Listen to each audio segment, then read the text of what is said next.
స్కూల్లో చదువుతున్న పిల్లలందరికీ కూడాను ఈరోజు మన దేశానికే పెద్ద పండుగ అయిన గణతంత్ర దినోత్సవ శుభాకాంక్షలు. ఈరోజు ఎన్నో సంవత్సరాలుగా దాదాపు 200 సంవత్సరాల పాటు బానిసత్వంలో మగ్గిపోయిన భారతదేశానికి వెలుగు వచ్చిన, స్వతంత్రం వచ్చిన పెద్ద పండుగ రోజు స్వతంత్ర దినోత్సవం. అంటే చాలామంది చిన్నపిల్లలు కాబట్టి స్వతంత్ర దినోత్సవం అంటే చాలామందికి చాక్లెట్లు, బిస్కెట్స్ లేదంటే వాళ్ళు ఏదో చెప్తూ ఉంటారు, అంత మాత్రమే తెలుస్తుంది ఈ వయసులో మీకు. కానీ నిజానికి ఇది ఎంతో మంది త్యాగాల ఫలితం, ప్రాణాల ఫలితం, రక్తం యొక్క ఫలితం. దేశం అంటే మట్టి కాదు, దేశం అంటే మనుషులు. ఈ దేశం కోసం ఎంతో మంది మనుషులు చిన్న వయసులోను పెద్ద వయసులోను వాళ్ళు ఎన్నో త్యాగాలు చేశారు దేశం అంటే ఈ మట్టి కోసం. భారతదేశం మట్టి, భారతదేశం యొక్క సంస్కృతి సాంప్రదాయాలు దేశ విదేశాలలో అత్యున్నతమైన స్థానాలలో ఉన్నాయి. ఒకసారి అరిస్టాటిల్ అడిగాడంట అలెగ్జాండర్ నుంచి, నువ్వు ప్రపంచాన్ని మొత్తాన్ని గెలవడానికి వెళ్తున్నావు, కానీ ప్రపంచాన్ని మొత్తం గెలవగలవు, విజేతవు కాగలవు, కానీ భారతదేశాన్ని గెలవలేవు. కారణం ఏమిటంటే అక్కడున్న మట్టిలో ఉన్న శక్తి అటువంటిది, అక్కడ ఉన్న గురువుల్లో ఉన్న శక్తి అటువంటిది. నీకు నేను అక్కడి నుంచి వచ్చేటప్పుడు ఏం కావాలి గురువు గారు అని అరిస్టాటిల్ అడిగాడంట. అరిస్టాటిల్ని అలెగ్జాండర్ అడిగితే భారతదేశం మట్టి నాకు తెచ్చివు అని అడిగారు. అంటే భారతదేశం మట్టి అంత గొప్పది, ఇది కర్మభూమి. ఈ భూమిలో పుట్టడమే మన అదృష్టం. ఎంతో పుణ్యం చేసుకొని ఉంటే కానీ మనం భారతదేశంలో పుట్టాం. ఇతర దేశాలలో ఎన్నో దేశాలలో ఎంతోమంది పుట్టినారు, మనుషులు అనేది వేరే దేశాల్లో కూడా పుట్టున్నారు. కానీ భారతదేశం యొక్క సంస్కృతి సాంప్రదాయాలకి, భారతదేశం యొక్క మట్టిలో పుట్టారు అంటేనే వాళ్ళ అదృష్టవంతులు. కారణము కొన్ని దేశాలలో వాతావరణము, కొన్ని దేశాలలో ఇంకొక రకమైన వాతావరణం, అతి శీతలము, అతి ఉష్ణము, చాలా రకాలైన వాతావరణాల వల్ల వాళ్ళ జీవన విధానాలు చాలా కష్టంగా గడుస్తాయి. కానీ భారతదేశంలో అలా కాదు, సమతుల్యత అనేది ఉంటుంది. దానికి కారణము భారతదేశంలో పుట్టి పెరిగిన భారతీయుల యొక్క సాంప్రదాయాలు, గురువుల యొక్క శక్తి, తపశ్శక్తి.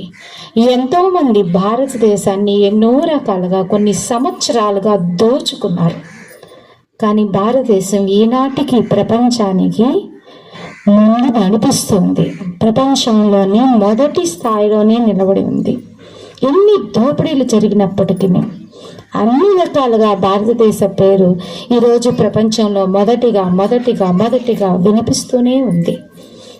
ముఖ్యంగా భారతీయ స్త్రీలు ఒక సర్వేలో తేల్చారు, ప్రపంచంలో అందరికంటే కూడా మానసికంగాను శారీరకంగాను ఉన్న స్త్రీల యొక్క ఒక నివేదిక తీస్తే భారతీయ స్త్రీలు అని చెప్పారు. భారతీయ స్త్రీలు అంతటి గొప్పవాళ్ళు. ప్రపంచంలోని ఏ సమస్యనైనా సరే సమర్థవంతంగా ఎదుర్కొనే శక్తి భారతీయ స్త్రీలలో ఉంది అని ఒక సర్వే తేల్చింది. నేషనల్ జియోగ్రఫీ ఛానల్ అనౌన్స్ చేసింది. భారతీయ స్త్రీలు భారతదేశంలో ప్రతి ఒక్క పనిని కూడా అంతే సమర్థవంతంగా చేస్తారు అని. ఇతర దేశాల్లో చాలామంది వాళ్ళ యొక్క ఏదో డాన్సులు లేకపోతే పాటలు వాటిల్లో ముందున్నారు. కానీ భారతదేశ స్త్రీలు ప్రతి రంగంలోనూ ముందున్నారు.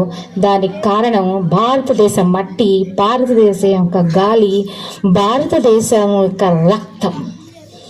మన తల్లిదండ్రుల్లో ఉన్న భారతీయుల యొక్క సంస్కృతి సాంప్రదాయాలు. చదువు అన్నది ఒక్కసారి కాదు, 4 సార్లు చదివితే వస్తుంది, 10 సార్లు చదివితే వస్తుంది. కానీ సంస్కారం అన్నది ఎవరికి వాళ్ళు మాత్రమే పెంచుకోవాలి, దాన్ని నిలబెట్టుకోవాలి. భారతీయ పౌరులుగా మీరు ఎప్పుడు ప్రపంచాన్ని నిలబెట్టగలరు అంటే భారతీయ సంస్కృతి సాంప్రదాయాలను తెలుసుకున్నప్పుడు. భారతదేశానికి నిజమైన స్వతంత్రం ఎప్పుడు వస్తుంది అంటే బ్రిటిషీయులు ఇంకా మన మీద రుద్దిపోయారే ఇంగ్లీష్ భాష, ఇంగ్లీష్ సాంప్రదాయాలు, ఆ ఒక వేషధారణ, ఆ ఒక ఆహార అలవాట్లు అవి మనం ఇంకా పాటిస్తూ ఉన్నాం. అంటే మనం మానసికంగా ఇంకాను విదేశీయులకి బానిసలుగానే ఉన్నాం. స్వతంత్రం ఇచ్చి వెళ్ళిపోయారు, మీ ఇష్టం వచ్చేటి బతకండి అని, కానీ మనం దాన్ని వదలలేకపోతున్నాం. మనం భారతీయులమని పూర్తిగా గుర్తుపెట్టుకోవాలి. అది మీ దగ్గర నుంచే రావాలి. తల్లిదండ్రులు కూడా భారతీయ సంస్కృతి సాంప్రదాయాలని పిల్లలకి ఖచ్చితంగా నేర్పాలి. ముఖ్యంగా గురువులు కూడా నేర్పాలి. దానిని నేర్పించిన పక్షంలో వాళ్ళు కూడా మనం భారతీయులమని మర్చిపోతారు. పుస్తకాలలో ఉన్న పాఠాలు ఎన్నిసార్లు చదువుకున్నా వస్తుంది. 10 సార్లు కాదు, 20 సార్లు చదివితే స్పెల్లింగ్స్ వస్తాయి. ఇంకా 4 సార్లు చదివితే లెక్కలు వస్తాయి. కానీ సంస్కృతి ఎలా వస్తుంది? అది నేర్చుకుంటే వస్తుంది, అలవర్చుకుంటే వస్తుంది. ఏ దేశమేగినా ఎందుకాలుడినా పొగడరా నీ తల్లి భూమి భారతిని అన్నారు.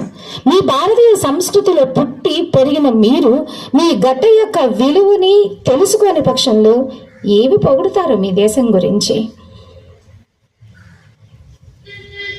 ఇస్కాన్ సిటీ భారతీయ సంస్కృతి సాంప్రదాయాలను తెలుపుతూ దేశ విదేశాలలోనూ భారతీయుల యొక్క సాంప్రదాయాలని నెలకొల్పుతుంది.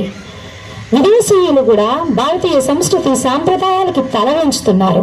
కానీ మనం భారతీయ సంస్కృతి సాంప్రదాయాలను మర్చిపోతున్నాము. విదేశీయుల సాంప్రదాయాలకి బానిసలం అవుతున్నాము. ముందు సంస్కారం అలవడితే ఆ తర్వాత అన్నీ అలవడతాయి. మన సంస్కారం ఏమిటి? పెద్దలని గౌరవించడం, గురువులని గౌరవించడం, తోటి వారికి సహాయం చేయడం, చిన్నవాళ్ళని ప్రేమించడం, పెద్దవాళ్ళని గౌరవించడం. ఈ సంస్కృతి సాంప్రదాయాలు నేర్చుకుంటే దేశంలో నేరాల యొక్క సంఖ్య తగ్గిపోతుంది. చిన్నపిల్లల మీద అత్యాచారాలు, పెద్దవాళ్ళ యొక్క దుర్మార్గాలు ఇవన్నీ ఎలా జరుగుతున్నాయి ప్రపంచంలో? ఎందుకు జరుగుతున్నాయి? వాళ్ళకి సంస్కారం తెలియకపోవడం వల్ల జరుగుతోంది. కాబట్టి మీరు తప్పుగా భావించుకుంటే ఇక్కడున్న ఒక ఉపాధ్యాయులందరినీ కూడా ఒకటి కోరుతున్నాను. చదువు కంటే ముందు కూడా పిల్లలకి సంస్కృతి సాంప్రదాయాలు నేర్పండి. సమాజానికి అత్యున్నతమైన పౌరులను ఇవ్వండి. చూడండి, మన భారతదేశం యొక్క గొప్పతనాన్ని తెలపడానికి ఆ రోజు వివేకానందుడు విదేశాలకు పయనం అయ్యాడు. వివేకానందుడు భారతీయ సంస్కృతి సాంప్రదాయం గురించి మాట్లాడని పక్షంలో అంతవరకు భారతీయ సంస్కృతి సాంప్రదాయాలు ఎంత గొప్పవని విదేశీయులకి తెలియదు. ప్రపంచానికి గురువులని, సంస్కారాన్ని తెలియచేసింది ఏమిటంటే కేవలం భారతదేశం. ఇంకా ఎవ్వరు గురువులు అంటూ ఎవ్వరు లేరు. మనిషి యొక్క జీవితం, మనిషి యొక్క సాధన, మనిషి యొక్క మరణం, ఆ తర్వాత కూడా ఏం జరుగుతుంది అని గొప్ప ఆధ్యాత్మికతని, తత్వాన్ని బోధించిన దేశం మనది. అక్కడెక్కడికో ఆకాశంలోకి వెళ్ళి ఇన్ని గ్రహాలున్నాయని ఎంతోమంది లెక్క పెట్టుకున్నారు. కానీ మన సంస్కృతి సాంప్రదాయాలలో ఒక పేపర్ మీద లెక్కలేసి తోకచుక్కలు ఎప్పుడు పుడతాయి, ఎప్పుడు మనకి గ్రహాలు గతులు మారుతాయి, ఎప్పుడు దాన్ని అనుసరించి మన జీవితాలు మారుతాయి అని ఇక్కడే కూర్చోపెట్టి మనం అందరం ఈరోజు ఇంగ్లీష్లో చెప్పుకుంటున్న ఆస్ట్రాలజీ అనే దాన్ని ఎన్నో యుగాల క్రితం మన ఋషులు రాసేశారు. దాని గురించి మనం తెలుసుకుందాం. అరిస్టాటిల్ రాసిన అర్థశాస్త్రం అందరికీ తెలుసు, కానీ మన చాణక్యుడు రాసిన రాజనీతి శాస్త్రం తెలియదు, అర్థశాస్త్రం తెలియదు. చాణక్యుడు ఎవరంటే మనం వెళ్ళి లైబ్రరీలో చదువుకోవాలి. కానీ అరిస్టాటిల్ పేరు వినపడుతుంది, కానీ చాణక్యుడి పేరు వినపడదు. ఏమిటి మన దౌర్భాగ్యం? విదేశీ శాస్త్రవేత్తలకి ఏ మాత్రం తీసిపోని గురువులు మన భారతీయ గురువులు. దాన్ని నేర్చుకోండి, తెలుసుకోండి, భారతీయ విలువని అర్థం చేసుకోండి, సంపూర్ణ భారతీయులుగా బ్రతకండి.